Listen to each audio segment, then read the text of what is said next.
நேர்த்திக்கடன் போடலாம், பூக்குழி இறங்கலாம், தீச்சட்டி எடுக்கலாம். ஆனால் உங்கள் குலசாமியினுடைய கடன் மட்டும் இருக்கக்கூடாது. வாங்க போந்தா, இதுதான் தமிழ்நாட்டோட நிலவரம். ஆமா, விழுந்து வெதறக்காடி வானே வானே 200 ரூபாய்க்கு பதிலாக நேரம் 8 லட்சம் செலவு பண்ண வச்சுட்டியாப்பா.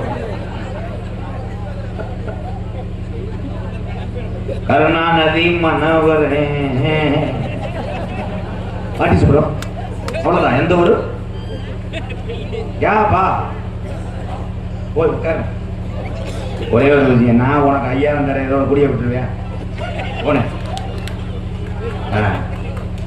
காசுக்காக இங்க வரல. இந்த காசு 10 ஏழையை காப்பாற்ற தேவைப்படுது. நான் கோடிக்கணக்கில் இழந்து நிற்கக்கூடிய ஒரு நடிகை. என்னை பத்தி எல்லாத்துக்கும் தெரியும். நீ போனேன். தண்ணி அடிச்சாலும் நிதானம் தவறாக இருந்தேன். தமிழே என்ன குடிக்கிற? வாழ்க்கையில 15 கப்பல் உன கவுந்து வச்சு உன குடிக்கிறியாங்க.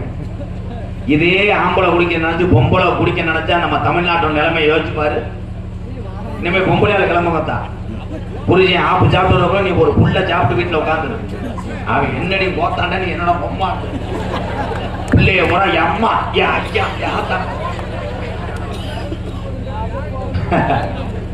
நீங்க டூலர் ஓட்ட ஆளு அப்படித்தான். தாஜ்மஹால் கடைக்கு போகும்போது 20ல போவேன். ஒரு போட்டவனே பைபாஸ் லாரியை எதிர்த்து போவேன். அடிச்சவனே அபிமா தாய் சொல்லி அழுகுது. ஒரு வீட்டுல தாய் மகனை சொல்லி அழுகுது. பிரேதத்தை போட்டு என் மயன் ராசா எங்க 3 பேர்த்த வச்சுக்கிட்டு என் மயன் பைபாஸ்ல கையை விட்டு ஓட்டுவேன். இப்ப என்ன பண்ணிட்டேன்? எங்களை கையை விட்டு போயிட்டேன், நடிக்கிட்டேன். பெத்த தாயிர போய் மகன் பிள்ளைல கட்டிக்கணுமியா? நான் சொல்லி சொல்லி ஓஞ்சி உன யாரு கேட்கிறா? குடிக்காதுன்னு ஏன் சொல்றேன்? எதுவுமே ஒரு கடையிலே, ஒரு பேக்கரியில, ஒரு ஹோட்டல்ல சாப்பிட்டு பார்த்தாத்தான் அதனுடைய சுவை தெரிஞ்சு பேச முடியும். 7 வருஷத்துக்கு முன்னாடி உங்கள் மத்தியிலே பப்புனாக இருக்கக்கூடிய எம்கேஆர் பெருங்கொண்ட ஒரு குடிகாரன்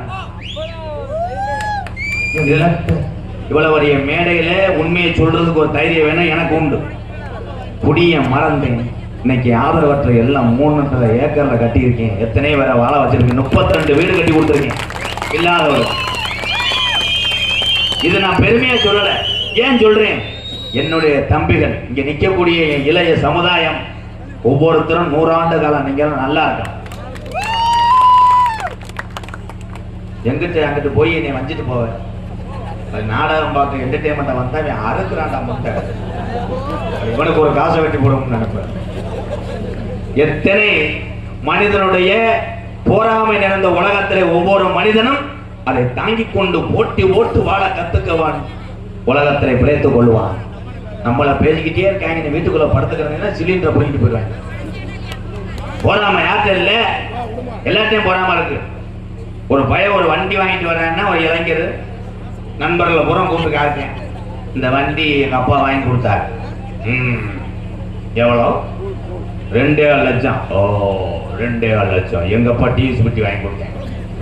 இவனை இந்த வண்டி ஓட்டப்படவாரு. அப்படியே டயரை தட்டு வாங்கி ப்ரோ, இந்த டயர் போகும்போதே அப்படியே லீக் ஆகி வெடிக்கும் ப்ரோ. அவன் அன்னைக்கு எங்க சித்தப்பா ஓடிட்டு போனார். அப்படியே வண்டி தீ பிடிச்சி எரிஞ்சு அவன் பார்ப்பேன், இந்த வண்டியை வித்துருவோமா ஓட்டுவோம். அதே மாதிரி பொம்பளை ஆளுக போனா அப்படித்தாத்தா. பெண்களுக்கு மட்டும் ஒன்று சொல்றேன், தன்னுடைய கணவர் எப்படி கஷ்டப்பட்டு இந்த காசை கொண்டு வந்து நம்மகிட்ட கொடுக்குறாரோ அதை வாங்கி சிக்கனமா புழைக்க தெரிஞ்ச ஒவ்வொரு தமிழச்சியும் புழைத்துக் கொள்ளும். அடுத்த வீட்டுல அது வாங்குறாங்க, இது வாங்குறாங்க, ரெட்டை செயின் போடுற அந்த பொம்பளை அங்க போய் ராஜ்மஹால்ல சேலை ஓடுறா, நைட்டி ஓடுறா, லம்போடு ஓடுறான்னு தெரிஞ்சேன்னா உன் குடும்பம் அவளை. இப்ப பொம்பளைய கூட லோனு வாங்க கிளம்பிருச்சு. அந்த லோனு இந்த லோனு வாங்கி ஒரு ஆளு ஊருக்குள்ள டிப்டாப்பா வந்தானா ஜெயிச்சா கேட்குங்க, ஏ கமலாய் அவர் என்ன வேலை பார்க்குறாங்க சார்? நீங்க என்ன வேலை பார்க்குறீங்க? நான் பேங்க் மேனேஜர் மேடம். எவ்வளவு கொடுப்பீங்க? 5 லட்சம் ரூபா. ஒரு நாளைக்கு 200 ரூபா வசூல் பண்ணுவான். வாங்கடி ஊரு கூட்டம் போட்டு ஊருக்கு தலையை ஒன்று இருக்கும். பூரா பேரும் வாங்கிக்கிட்டு ஒரு வாரம் வருவேன். அந்த ஆளு எல்லாம் 200 ரூபா கொடுத்துருங்க. மறு வாரம் வரும்போது கையில காசு இருக்காது. மயனை அனுப்பி விடாவா அம்மா. அம்மாவுக்கு திடீர்னு பரவலன்னு வந்துருச்சுன்னு சொல்லுப்பா, லோனுக்காரன் வந்திருக்கேன். இப்போ வெளியே வந்து சொல்லுவேன், சார் சார் எங்க அம்மா படவடன்னு வந்து உடம்பு சரியில்லாம படுத்துக்கிறக்கா சார். அப்படியா? நான் கட்டில் போட்டு வெளியே படுத்துக்கிறேன். உங்க அம்மா என்னைக்கு சௌரியமாயி வருதோ அப்பதான் நான் வீட்டுக்கு போவேன். இந்த பொம்பளை எட்டி எட்டி பார்ப்பேன் சன்னல்ல. லோனுக்காரன் போயிட்டானா அவன் இங்க பார்ப்பேன். சாணியோட கூட போக முடியாது. எதுக்காக? அளவாக வாங்கி அளவாக சம்பாதிச்சதை வாழ கத்துக்கொள்ளுங்கள் அன்பு உறவுகளை. இந்த உலகத்திலே ஒரு மனுஷனுக்கு ரெண்டு மட்டும் இருக்கக்கூடாது. ஒண்ணு உடம்புல நோய் இருக்கக்கூடாது, இன்னும் ஒண்ணு கடன் இருக்கக்கூடாது. இந்த ரெண்டு மட்டும் இல்லைன்னா நீதாயா நல்ல ஆரோக்கியமான மனுஷன். வாழ்த்துக்கங்க ஐயா. இன்னைக்கு வட்டிக்கு விடுற ஆளு கூட பணக்காரன். ஒரு 5 பைசா 10 பைசா வாங்கும் போது இனிக்கும். 10 லட்சம் வாங்கணும் கட்டும் போது என்ன நம்ம குடும்பமே. இன்னைக்கு பேப்பரை பார்க்குறேன், எங்க பார்த்தாலும் கடன் தொல்லை தாங்காம எத்தனையோ குடும்பங்கள் தமிழகத்திலே தற்கொலை செஞ்சுக்கிட்டு இருக்கு. சரி, அதுதான் தற்கொலை செய்து கடன் தான் பையன். முதலிரவு கூட போக முடியல. என்ன சமீபத்துல நம்ம விருதுநகர் மாவட்டத்தில் ஒரு சம்பவம் நடந்துச்சு. முதலிரவுக்கு சென்ற மனைவியை தாறுமாறாக வெட்டி கணவரும் தற்கொலை. அருமையான தமிழ்நாடு. அன்னைக்கு ஒரு பிள்ளைக்கு கல்யாணம். இது எப்படியோ சாயந்தரம் ஜமுஜாதிக்கும் போது பேப்பரை பார்த்துருச்சு. அவங்க அப்பாவை கூப்பிட்டு சொல்லுது, அப்பா இன்னைக்கு ஃபர்ஸ்ட் நைட்டு வேணாம்ப்பா. அவங்க அப்பா சொன்னாரு, ஏத்தா எதுவும் வாமப்பு செய்யாம வந்துட்டு ரொம்ப வலிக்குதா, மெதுவாக செய்ய. இல்லைப்பா அந்த பேப்பரை பார்த்தீங்களா, முதலிரவுக்கு போனவனே கணவன் மனைவியை வெட்டி இருக்கிறான். ஏன் புரிஞ்சு ஒரு மாதிரியாவே என்னை பார்க்குறேன் தாலி கட்டும் போது. ஏன்னா இவன் ஏற்கனவே கணேஷ் கோயில போடுறான், அப்புறம் என்னைய போடுவான். என்னை கொண்டாலும் கொடுவேன். முதலிரவு நடக்கக்கூடிய அறைகளை தீவிர சோதனை செய்யுங்கள் தந்தையேன்னு சொல்லிவிட்டான். அப்பா போய் எல்லாத்தையும் பிரிச்சு கட்டுலாம் பார்த்துருக்காரு. அங்கே பெரிய அருவா கிடந்துருக்கு. அது எவனா விறகு வற்றையும் உள்ள வச்சிருக்கேன். அதை பார்த்துட்டு அப்பா சொல்லிட்டார், ஒரு ரூல்ஸ் கிடக்கிட்ட அருவா கிடக்குன்னு சொன்ன உடனே அந்த பிள்ளை 45 பேரை பாதுகாப்பு வச்சுக்கிட்டு பஸ் நைட் நடத்திருக்கேன். எப்படி நடந்திருக்க? வா போய் பார்த்துட்டு வருவோம். எல்லாரும் அங்கே போய் பார்த்துட்டேன். நீங்க நான் இந்த யூடியூப் 5 பேரும் பார்ப்பீங்களா, எப்படி இதை நடத்திருப்பாங்க இல்ல யோசிக்கிறாங்க. உலகம் அப்படி போய்கிட்டு இருக்கு, எல்லாமே தாறுமாறு. அதனால இந்த குடிக்கக்கூடிய உறவுகளுக்காக ஒரு பாடல் பாடுறேன். இந்த மேடையில் நான் பாடும்போது ஒரு 4 பேர் இதை கேட்டு திறந்த நாளும் இந்த மேடைக்கு நான் வந்தது ஒரு புண்ணியமாக நினைக்கிறேன். Song music director. வேணா மத பழக, வேணா முன்னே குடி பழக, இன்னா உடம்பு கட்டு குடல் வேகுமே, ஓ ஆசை மனைவி உள்ள பொறுமதாமி என்னத்தை வேணா மது பழக, வேணா முன்னே குடி பழக, வேணா மது பழக்கம், வேணா முன்னே குடி பழக்கம், இன்னா உடம்பு கட்டு குடல் வேகுமே, ஓ ஆசை மனைவி உள்ள தெருவில் வாடுமே, ஓ ஆசை மனைவி உள்ள தெருவில் வாடுமே, ஆசை மனைவி உள்ள தெருவில் வாடுமே.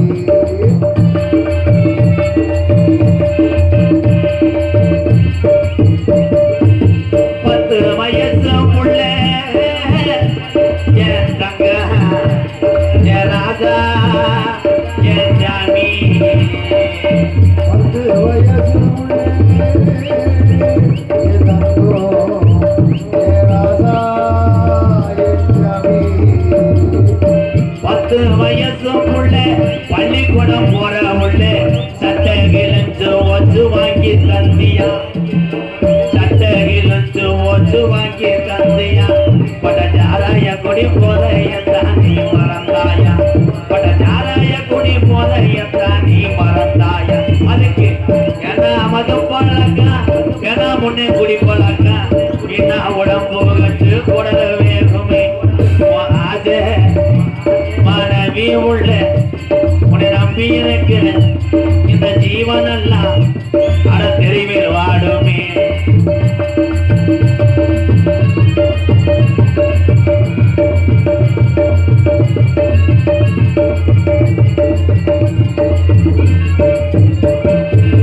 ₹100 இருந்தா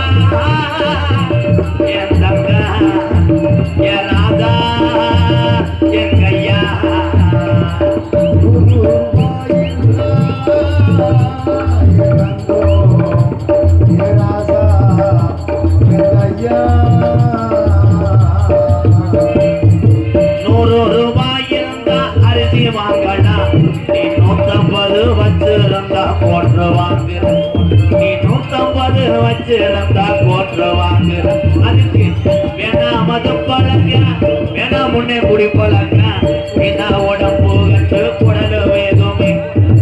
அது மனைவி உள்ள உங்க அப்பேத்தா உன்னை நம்பி இருக்கிற இந்த உறவெல்லாம் இந்த பாலா போன குடிநாட தெருவில் வாடுமே.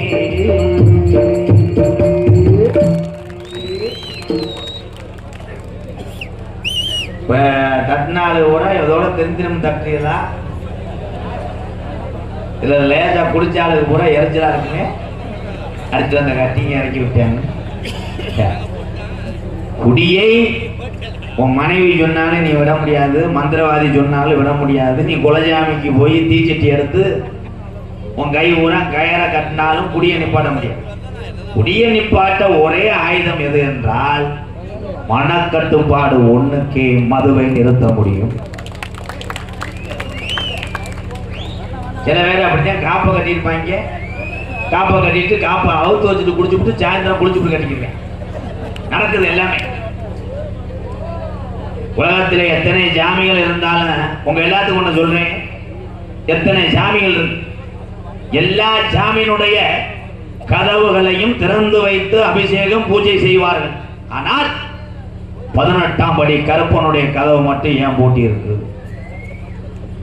இந்த கருப்பை எங்கே பிறந்துச்சு? எப்படி தமிழ்நாட்டுக்கு வந்துச்சு? கருப்பன் அப்ப கூப்பிட போறேன். உண்மையான ஜாமியா இருந்தா அப்படி குதிச்சு வரும். ஏன்னா நாங்க பரம்பரை போட சாமி எங்க தத்துரூபமா இருக்கோ அங்கதான் வரும். எல்லா ஊர்லயும் வந்துடாது. என்ன போடு வைக்கிறாங்க? சரி சரி.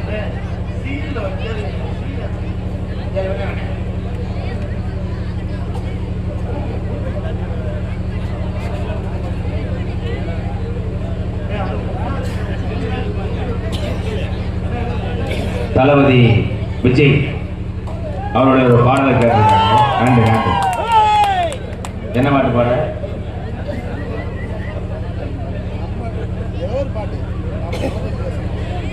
பாடுவோம்னே நாம இங்க எக்கோ வச்சு ஏத்துவாங்க.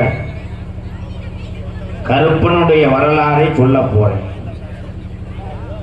உண்மையான ஜாமியாடி ஆடுங்க. அதே மாதிரி தண்ணியை போட்டு யாரும் ஆடி வரக்கூடாது. ஏன்னா அவன் சொன்னதே சொல்லுவேன், நான் நிப்பாட முடியாது, கடை உறக்க பண்ண முடியாது. அதே மாதிரி பொம்பளையால் ஆடுனா வீட்டு பீரோடு சாவி செல்போன்லாம் கொடுத்துட்டு ஆடுதான். மங்கன்னு தவிட்டு என் டிஸ்பிளே வச்சு என் ஜாவியை காணா அப்படின்னா இங்க நான் பழுது நீங்கக்கூடிய செல்போன் கடை வைக்கல. ப்ரோ சாருக்கு வச்சு கொஞ்சம் எக்கோ வைங்க. Hello hello hello hello hello hello hello hello. வடக்கே வளநாடு பழிகொண்ட நன்னாடு, தெற்கையா திருநெல்வேலி சில்லாவா தட்சிணா பூமி ஆறாம் படி கோட்டை 7000 பண்ண மேற்கே மலையாளா அது மேமலையாள நாடு. அந்த மலையாள நாடு முப்போக விளையக்கூடிய செல்வம் செழிப்பார். அந்த மலையாள சீமை பத்தி வளர்க்குது, அங்கே பஞ்சம் இல்லாம வாழுது மலையாள நாடு. அந்த மலையாள நாடு ஆட்சி செய்ய அரசனுக்கு பேரு சொல்ல ஒரு பிள்ளை இல்லடா. அப்ப காசி விஸ்வநாதனுக்கு சிவனோட யாரோடு 60 பிள்ளைகள் பிறக்க. அப்ப மலையாளத்து அரசே காசி விஸ்வநாதா உனக்கு 60 பிள்ளைகள் பிறந்திருக்கு. இதுல ஒத்த பிள்ளைய எனக்கு அப்புறம் ஆட்சி செய்ய தார வாத்து கொடுடா என்று சொல்லி கேட்க. அப்ப காசி விஸ்வநாதே அவன் சொன்ன சொல்லும் மாறாம நான் 60 பிள்ளையும் செல்லமாக வளர்த்துவாரே. இதுல ஒத்த பிள்ளைய பிரிச்சு உனக்கு தார வாக்க மாட்டேன். இந்த 60 முள்ளையும் பணதார தார வாக்குனே. இத மலையாள நாட்டுல இத கொண்டு சென்று வளர்த்த ஆளாக்கு என்று சொல்லி 60 பிள்ளையும் தார வார்த்தேன். காசி விஸ்வநாதே இந்த 60 முள்ளையும் மலையாள நாட்டுக்கு போகால வீடு வீடாக போய் குட்டி வளர்க்குது மலையாள நாடு. 60 முள்ளையும் வளருது என் பேரை வைக்கிறேன் செல்ல மகன் என்று. இந்த பிள்ளைய வளர முப்போது விளைஞ்சி செல்வஞ்சலி பறந்த மலையாள சீமை. பஞ்சம் போகுது அங்க விலங்கெல்லாம் சாகுது, அங்க பயிரெல்லாம் கருகுதுடா, பத்தி எரியுதுடா மலையாள சீமை. அப்ப மலையாளத்து அரசே நல்லா இருந்த மலையாள சீமை. இந்த பஞ்ச வர காரணம் என்ன? கருப்பு.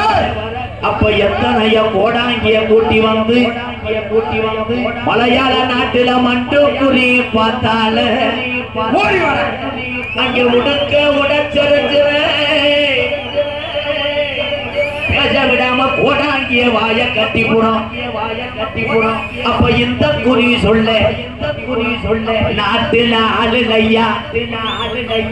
அப்ப கோசு உண்டு கோடாங்கிய கூட்டி வந்து அதிகால 6 மணிக்கெல்லாம் மண்டு குறி வாக்கையில அந்த கோடாங்கி சொன்னானா இன்னைக்கு முப்போகம் விளைஞ்சி செல்வம் செழிப்பார்ந்த மலையாள சீமை. பஞ்சம் போகுது அங்க பத்தி எரிய காரணம் என்னடா? இன்னைக்கு 60 உள்ளைய ஒரு மாறி ஒத்த புள்ளையா நிக்குதுடா. இது பொண்ணா கரும்புடா, இது ஆரடி வெங்கடா. இந்த கருப்பு சங்கிலில கட்டுனால கட்டு கடங்காது. இந்த கருப்பு இனி நாட்டில இருந்துச்சுன்னா நாட்டை அழிச்சு போறோம் என்று சொல்லி ஒரு வெங்கல பெட்டி செஞ்சு அடைச்சுட்டாண்டா மலையாளத்தா என் கருப்பனை பெட்டிக்குள்ள. அப்ப பெட்டி கிளம்ப மறுக்குது.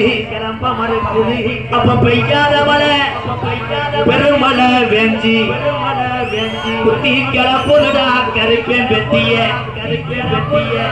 என் கரவுரண்டு ஓடுது என் மலத்தாட்டு தண்ணீர என் கருப்பேன் பெட்டி தள்ளாடி அலமோதி வருடா கீநாட்ட நோக்கி. அப்ப என் கருப்பனுக்கு என்னைய செந்தமாக வளர்த்த மலையாள நாடு உனக்கு இங்க இருக்க இடம் இல்லை என்று என்னைய தமிழ்நாட்டுக்கு விரட்டுது. நான் தமிழ்நாட்டுல போய் நான் எந்த திசையில உட்கார அப்ப அழகு மலக்காடு என் அருவி மலை சொங்க அந்த அழகு மலை வனக்காட்ட 18 நாடர்களும் கொள்ளையடிக்க வருங்காலம் மலட்டாட்டு தண்ணியில வர்ற கருப்பை பெட்டிட்டா அழகு கோயில் என்னைய நோக்கி அந்த 18 நாடர்களையும் 18 படிக்கட்டாக்கி உட்காந்தாண்டா 18ஆம் படியா